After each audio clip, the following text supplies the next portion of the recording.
So rin or debt is a very fundamental concept in Hinduism.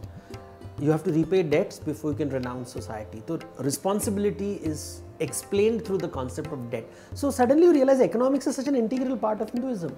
And where did this concept of karma, debt, balance sheet come from? And one of the theses is that, India was a trading country. We were trading all the time and there were a lot of merchants, the Vaishya. Many of the people who favored these doctrines were from the merchant class. And they understood these concepts very, very well. And perhaps this is where it originated from. One of the things we must remember in Hinduism is that the God is not a judge. This concept of God as judge comes to us from Christianity, from Islam, from Judaism. In India, God is not judging you. There's no report card at the end of life because you live many lives. Karma ensures that you live one life after another life till you repay all your debts. And therefore, we are trapped in the cycle of rebirth, punarjan. This is a unique concept which comes from the Indian subcontinent. And therefore, our life is as part of a balance sheet.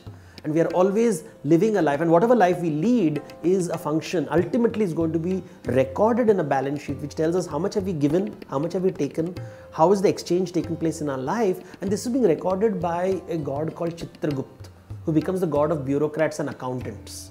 Also, Yamraj, the god of death, is associated with accounting. So, accounting is an integral part of Indian traditions. So, you have where debt is recorded, and depending on the debt you have lots of debt in your life, you will have a life full of burden, boj, the life of lots of responsibilities. And if you have less debt, then your life will have less responsibilities. Then it is your decision whether you still want to give, because if you have no debt and you're still giving, that means you start earning equity. Boj kam ho jata hai. You will live a life of less responsibilities, less duties. You don't have to do it, but you still do it out of love.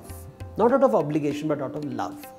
And these are ideas that are emerging. So it's a mixture of psychology, it's a mixture of economics coming together. When we are talking about some of the rituals that are practiced, in North India there is a concept of kawad, and it is associated with Shivji. Shiva's worship is associated with boys carrying kawad. In South India also this kawad being carried as part of Shiva worship. Now Shiva is a hermit. He is like a Shramana. He is living on a mountain. He is Digambar. He doesn't want anything, doesn't want to be part of the economic process. He doesn't want to do anything. He just wants to be a hermit.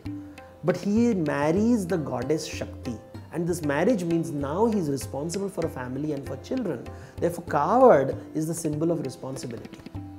The debts that you have when you are a beneficiary of material society.